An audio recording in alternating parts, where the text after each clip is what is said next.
A joint study by a professor of economics at the Chinese University of Hong Kong and several scholars shows that if a 2-week lockdown is imposed on a megacity like Beijing or Shanghai, it will impact China's GDP for the month by about 2%.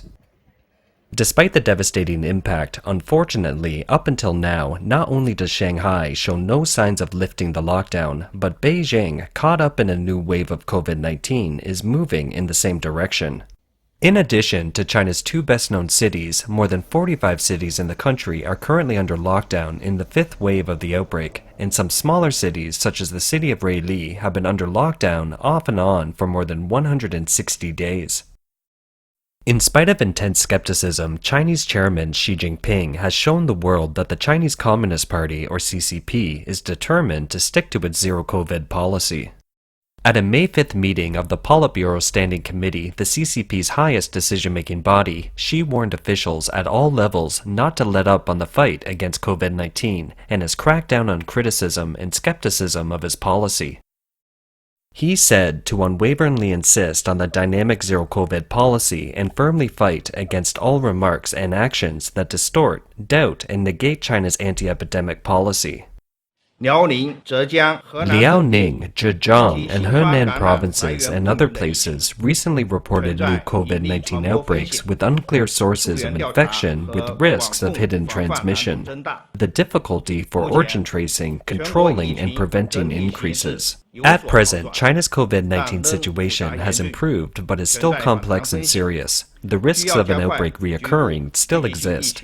China needs to step up its handling of local cluster cases, improve timely control measures, and be prepared for outbreaks. Xi Jinping's vocal support for the zero-COVID policy has spooked markets. The Financial Times reported a sell-off in Asian stocks. Hong Kong's Hang Seng Index, HSI, fell 3.8%, leading Asian markets down, the biggest one-day drop in more than a month. The European Chamber of Commerce in China said that the zero-COVID policy has led to supply chain disruptions. European companies in China have cut their revenue forecasts for 2022, and more companies plan to move investments to other countries. For many multinational companies, the CCP's zero-COVID policy has caused them significant losses. Citing data from freight data provider Freightos, the Financial Times reported that since Shanghai began its lockdown, waiting times for ships arriving in the city to dock at the port have soared from 12 hours to 2 days, forcing many shippers to divert shipping to Ningbo port, but congestion there is getting worse too. A dealer of a premium German car brand in Jiangsu province, which borders Shanghai, told Reuters that its sales plunged by 1/3 to 50% in April, citing lockdowns and trucking bottlenecks that made order delivery difficult. Multinationals are dealing not only with supply chain pressures, but also with slowing domestic demand in China. Coca-Cola's chief executive said the Chinese policy of lockdown, particularly in Shanghai, has caused us to end the quarter with negative growth. Russia's invasion of Ukraine has sent global energy prices soaring, and supply chains continue to be strained, which has been further exacerbated by the CCP's COVID-19 policy. The International Monetary Fund reduced its global growth forecast in May. What is most unfortunate is the Chinese people who are the direct victims of the CCP's insane COVID-19 policy.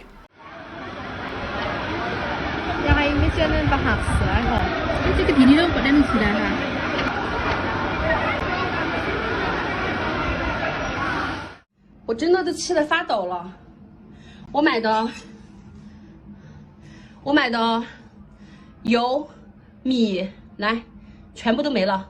还有我的鞋子，我还故意把它弄到厨房来的，没了，都没了。他妈的，老子现在都要哭了。然后我的东西，来，我的东西，来，花钱买的。幸福一家移动4单元701，我们这是密接回来的。我家有个确诊的，他们进来给我们消杀。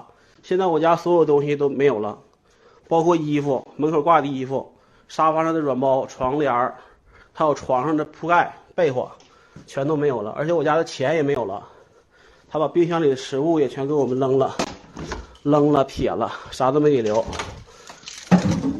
我一共丢了将近6000块钱左右，现在找谁谁不管，社区找社区，社区不管，找物业不管，物业不管，找校杀，校杀不管，已经报警处理了。A Nomura security statistic shows that as of April 11th, 2022, 45 cities in China have implemented full or partial lockdowns. These 45 cities have a population of 373 million, accounting for about 26.4% of the country's overall population and an annual GDP volume of 40.3% of the national GDP. The Financial Times recently revealed a personal view of China's economy by Shanghai Jian, the CEO of Asia's largest private equity fund, PAG Hong Kong, and an independent board member of Alibaba. He said that market sentiment towards China's stock market is at its lowest point in the past 30 years. Chinese public discontent is at its highest point in the past 30 years, and the Chinese economy is in its worst state in the past 30 years. Now let's take a look and see how bad the state of the economy really is in China. Let's first look at Shanghai's lockdown, a relatively straightforward case. By completely locking down a city of 26 million people, the CCP has effectively destroyed China's most developed and largest city with minimal effort.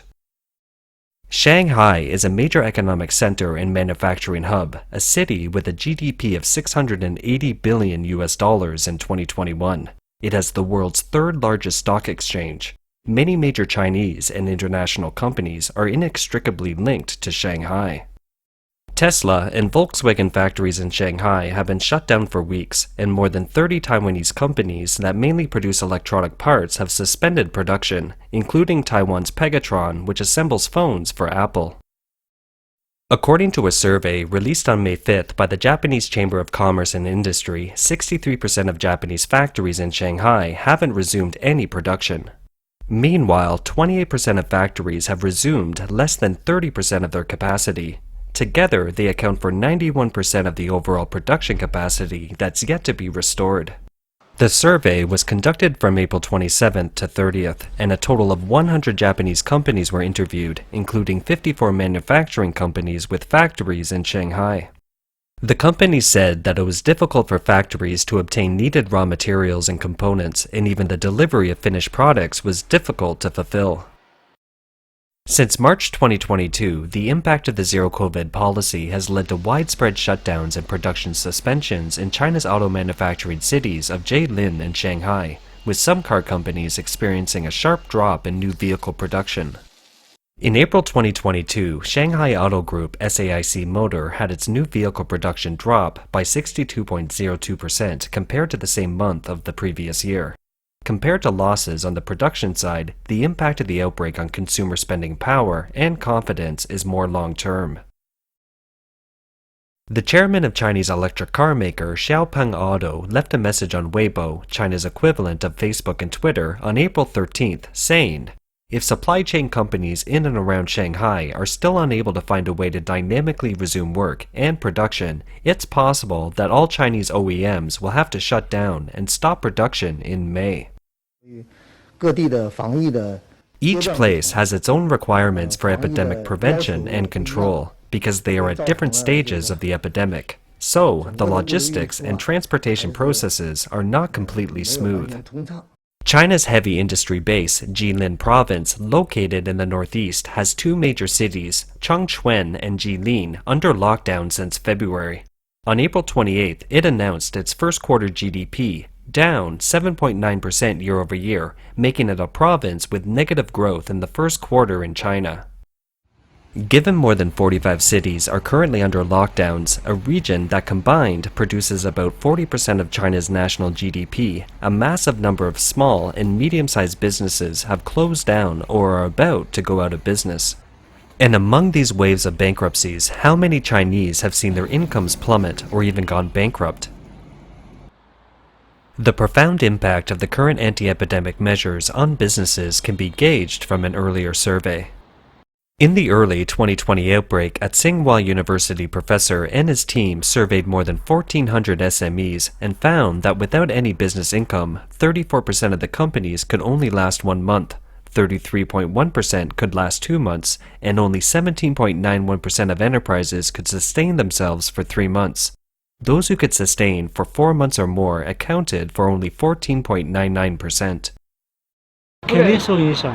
Small business owners definitely are impacted. So many shops around us are for rent now and empty. For so many years, even very busy places have been looking for rent and are empty. It's definitely tough. In addition, the American media reported that from January 2020 to June 2021, 37.5% of small businesses across the U.S. have closed down. In California, where the lockdown was most severe, 39.1% of businesses folded. Some experts warn that if the lockdown continues for 2 months, then China could have nearly 5 million business closures and tens of millions of people out of work.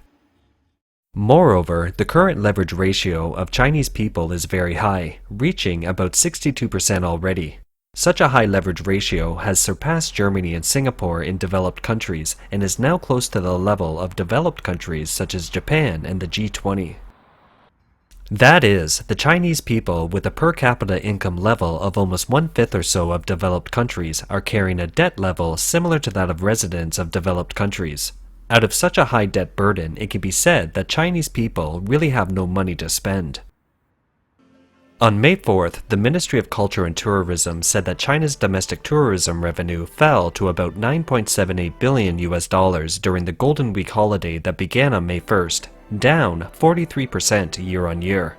It's a reflection of the reality that Chinese people's income is in decline. For the Chinese public, the worst is yet to come. According to the National Bureau of Statistics of China, by the end of 2021, there were 200 million flexibly employed people, and the total employed people at the end of 2021 was about 750 million.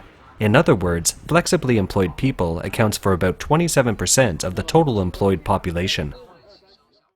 What is flexible employment according to the Chinese government?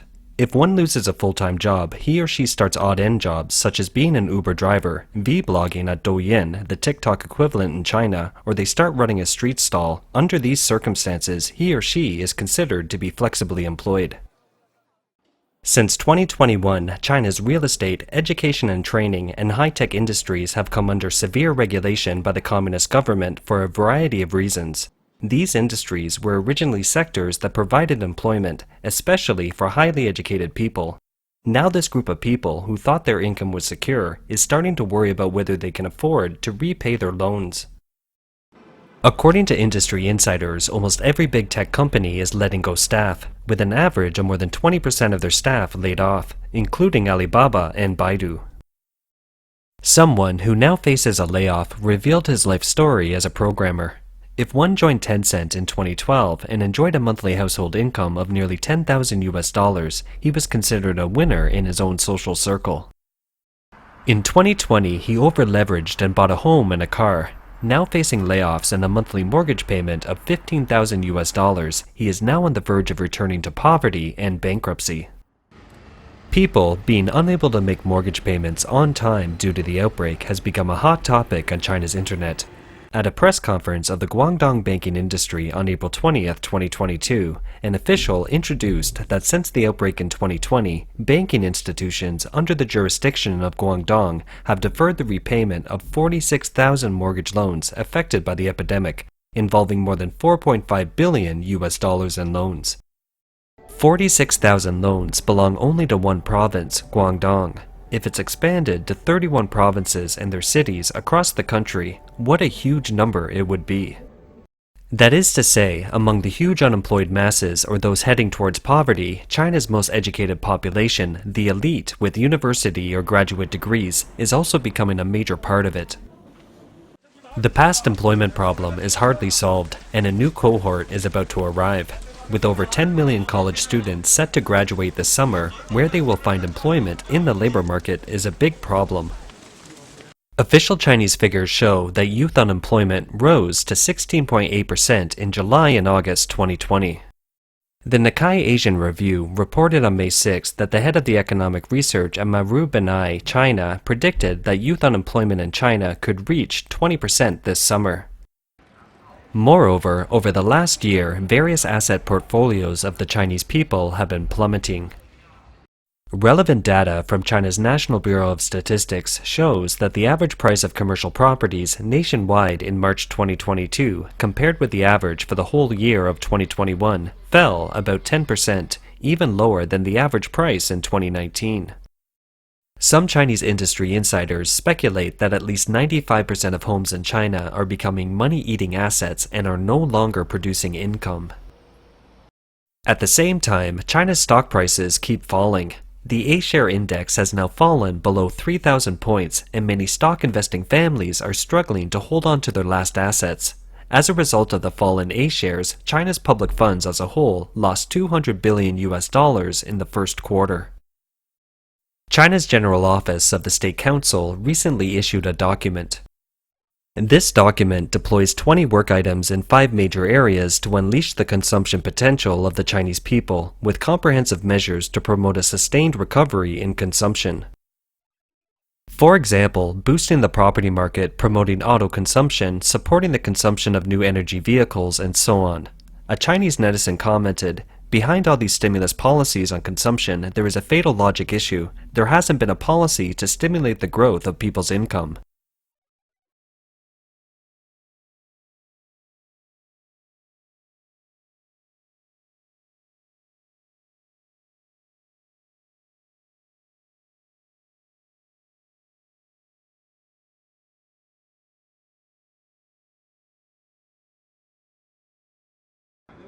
Last week, the World Bank cut China's economic forecast for 2022 to 5%. That's lower than the official CCP economic growth target of 5.5%. Morgan Stanley even lowered its forecast for the growth rate of China's economy in the first quarter of this year, that is, quarter to quarter, to 0, and the year-on-year growth forecast from 4.5% to 3.9%. However, none of this has shaken the CCP's determination of implementing its zero-COVID policy. Beijing's Chaoyang district launched 3 rounds of nucleic acid testing starting May 7th, imposing control areas and temporary control areas where residents don't leave their homes unless necessary. Some districts in Shanghai, where temporary permits had just been issued to residents allowing them to leave home, have had them quickly cancelled, and the blue iron sheets just removed in the districts have been put back on again.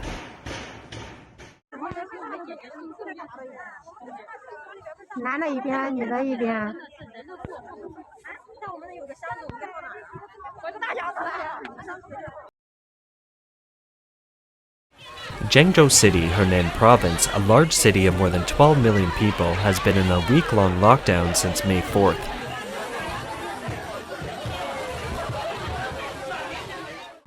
The zero-COVID policy and lockdown measures lack the basic rationality. It looks more and more like one of the CCP's political movements. For example, on May 2nd, after a student was diagnosed with an asymptomatic infection at the central campus of Shandong University, the university mobilized its faculty and students overnight and moved more than 10,000 students and faculty members to quarantine in makeshift facilities in its 4 surrounding cities. Residents, please don't wander around. Don't go out. If one person is positive, people in the entire building will be taken away for quarantine.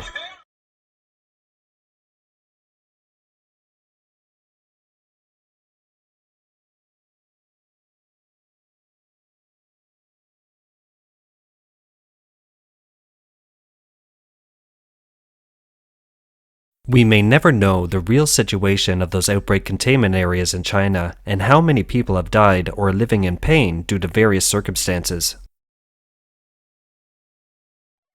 For example, we mentioned the city of Ruili in southwest China, which has been locked down off and on for 160 days. The city of Suifenhe in northeast Heilongjiang province has been sealed for almost 90 days. The city of Dongxing in southern Guangxi province has been continuously locked down for 60 days. It's really true, the main gate has been installed with an electric fence, and it says, high voltage electricity, no climbing. I don't feel like this is my home anymore. How come it feels more like a prison?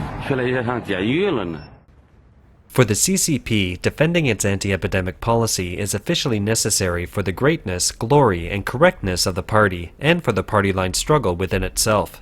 It doesn't matter whether the Chinese people need it or not.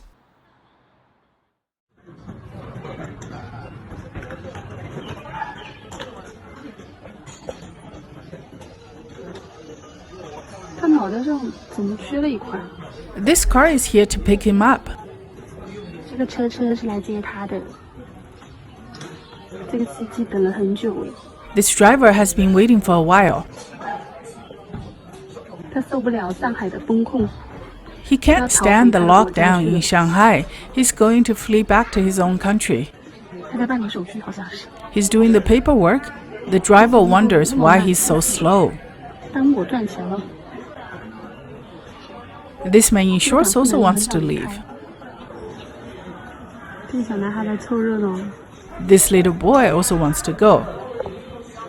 看样子都很想出去啊。 It looks like everyone wants to get out. 很多。懂。那里还藏了几个。